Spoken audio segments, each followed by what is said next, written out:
4 reasons why I think Yu-Gi-Oh! Ghosts from the Past 2 could fail as a long-term investment or hold. In a world full of Yu-Gi-Oh! Cards, grading, selling, buying, one card game remains supreme.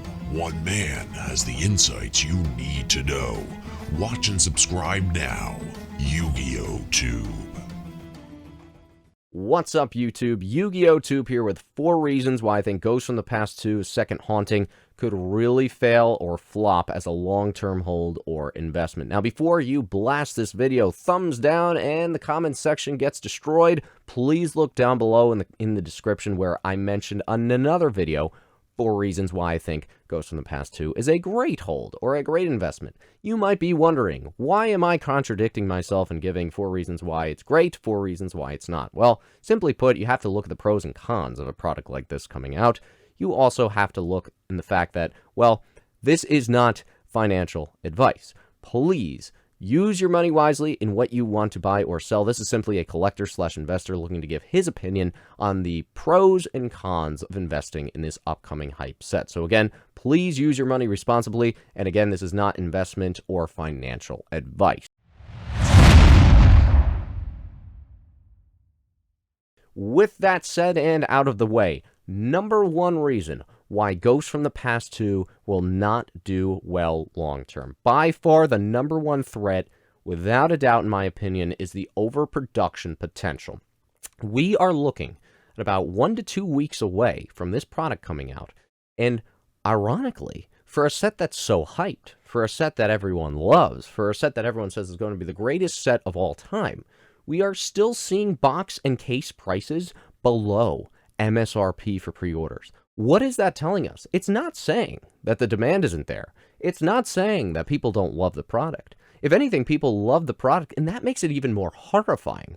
If the demand is so high for this product, why are we still seeing a week to 2 weeks out pre-order prices below MSRP? What is that saying? Is that Konami is printing to oblivion, or there's a chance that Konami is printing this to oblivion. Typically, we have 2 waves of product come out. When it first comes out on release day, and then maybe a couple weeks later. With this product, ironically, all pre-orders are fulfilled in that first wave. We didn't see really 2 waves of this product, at least from my knowledge and my understanding. If you know something else that I don't know, please let me know in the comment box. But right now, it seems that Konami's able to fulfill the demand in 1 single wave, unlike the usual 2 waves that we're used to seeing. In addition to the pre-order prices still being extremely low relative to the demand, the only thing that could tell me and signal to me is that the supply is at least, if not exceeding, it's at least meeting the demand right now. And I think right now the demand is at its peak, it's at its pinnacle. And the fact that we are just a couple weeks out from seeing this product on shelves and that pre-order prices are still below MSRP, is that horrifying? Absolutely is. Konami, here's a great set. We know it's a great set. It caters to the players. The card list is awesome, as we talked about in another video. That is a great thing. The checklist, the card list, the ghost rares, the eras of cards. The players are happy. The collectors are happy. Everybody's happy about this. Konami knows it. Konami says, well, we know we have a home run set. We're going to print this baby to oblivion. They right now could be printing this to mass oblivion. We do not know. Think of you if you had a company and you knew that everybody and their grandma wanted this set. Would you just produce what you normally produce for any other set? Probably not. You say, hey, I can maximize profits, I can maximize revenue, and I could cater to shareholders and stockholders in the company. And everyone's happy. Investors are happy, and the company's happy, and the players and the collectors are all happy. They are going to very likely print enough to demand. Now, here's the concern. 3, 4, 5 years from now, are we still going to see this printed to oblivion? We see it with Pokemon. Pokemon current sets are just mass-produced. They're toilet paper. We see so many Pokemon cards being produced, just in mass quantities. The populations of PSA-graded current 2020, 2021 Pokemon cards are absolutely outrageous and ludicrous to where you wonder long-term, the value of these cards. You have to have massive demand to exceed the value of these populations of PSA-graded Pokemon cards. If this happens to Yu-Gi-Oh, keep in mind Yu-Gi-Oh is more niche. than Pokemon is. Pokemon has worldwide, massive market. Yu-Gi-Oh is much smaller, on a much smaller scale. As much as I love Yu-Gi-Oh, let's be honest, it's not Pokemon, and it never will be Pokemon. So the fact here is, if Yu-Gi-Oh or Konami prints this to the presses, and basically prints money in box form and in card form, just prints out profits and profits and profits to where this is so mass-produced to where the supply outweighs the demand. Think of this as simple economics. Demand is sky high, but that does not necessarily mean that the supply is going to stay the same. If the supply exceeds that massive demand, we've got some real trouble on our hands, making this the sole number one reason why I think this product in the long run could really flop. And it's a very dangerous hold if you think that this will be mass-produced to oblivion.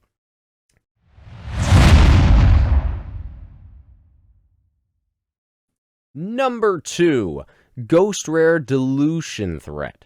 Number 2, we want to dilute the value of Ghost Rares. Well, first of all, let's not hit the panic button yet. We have seen some online openers opening boxes of Ghosts from the Past 2, where on average they're getting 1 every 2 boxes, they're getting a Ghost Rare, which makes it 5 Ghost Rares per case. We were told from Konami it was 2 times as likely to hit a Ghost Rare.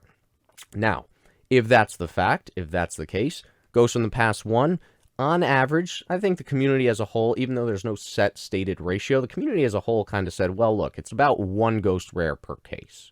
Okay, which is fair. Ghosts from the Past 2, using that logic, we would have 2 Ghost Rares per case. Okay, so now, if we have 5 Ghost Rares per case, way too many Ghost Rares per case, it devalues a Ghost Rare. It doesn't give that allure of rarity. If they're almost every other box, then, man, who really wants it? Yeah, they still look nice and they still look cool, but rarity collectors look at that and they say, it's a joke. It's 1 every 2 boxes. It's not that rare. It then creates this perception of these things are not that rare anymore, which makes the value go down, which makes the supply of Ghost Rares in the market go up, which makes the PSA populations goes up. It's a whole troublesome atmosphere if these are not 2 per case, but instead 5 per case. And again, very speculative thought here, but what we're seeing online is giving that sort of vibe. We don't know. We have no idea. Maybe it was just a fluky case, fluky boxes, or loaded boxes to publicize the product. We don't know. But if they are 1 every 2 boxes, we're looking at Gold Series Haunted Mine all over again, where you had a Ghost Rare in every box. Luckily, that was a one-time release where it didn't really devalue the notion of a Ghost Rare. Everyone still looks at Ghost Rares and they say, this is still rare. But if Konami were to do this, and going forward, keep doing it, then the value of Ghost Rares is really diluted, and people just don't get that draw of, hey, this is actually a tough pull anymore, which makes it that much more dangerous to invest in this set long term.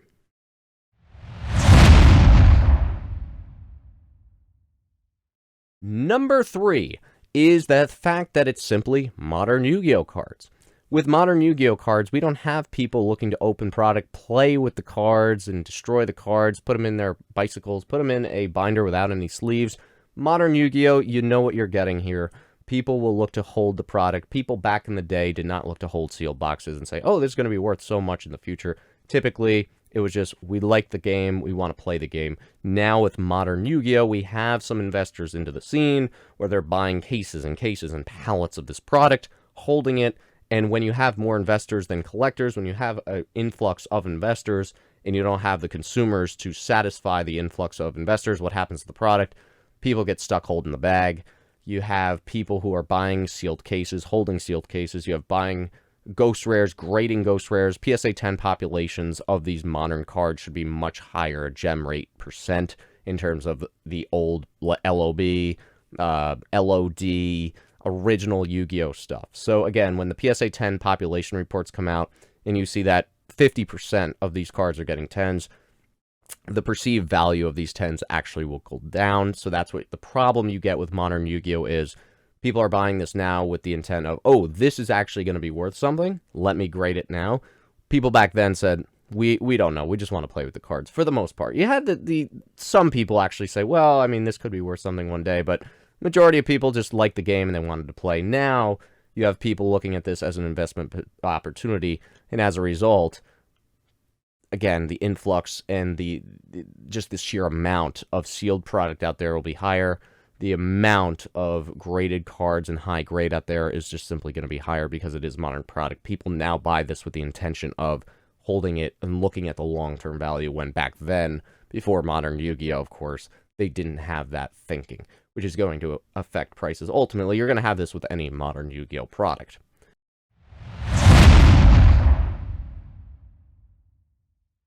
And number 4 is opportunity cost. If what we talked about earlier and overproduction does happen, you have the problem of opportunity cost. And what is opportunity cost? Well, if you were to sink $10,000, $20,000 into Ghost from the Past 2, and it doesn't go up until 20 years from now, it goes up 30% in 20 years. If you have to wait 20 years for your return, that's a big troublesome factor too. You're sinking money into a physical asset in which you could have been putting that money into something more stable or old school or slow but steady growth.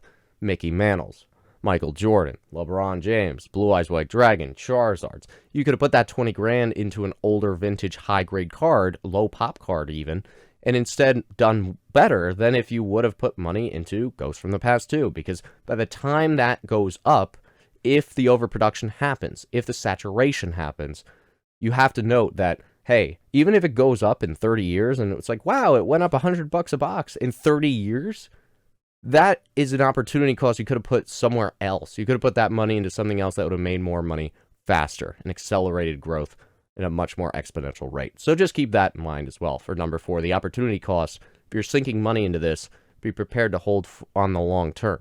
If you're not prepared to do that and you're going to end up selling and get impatient after 5 years, then it might not be the right investment for you. And that's all I have, everybody. I hope you enjoyed the video. Please comment down below. Please look at the 4 reasons, I should say, why I think it's a great long-term investment, and make your own sound decisions. And again, this is not any sort of financial or investment advice. I just hope you enjoyed this entertaining video. Until next time, YugiohTube, signing out.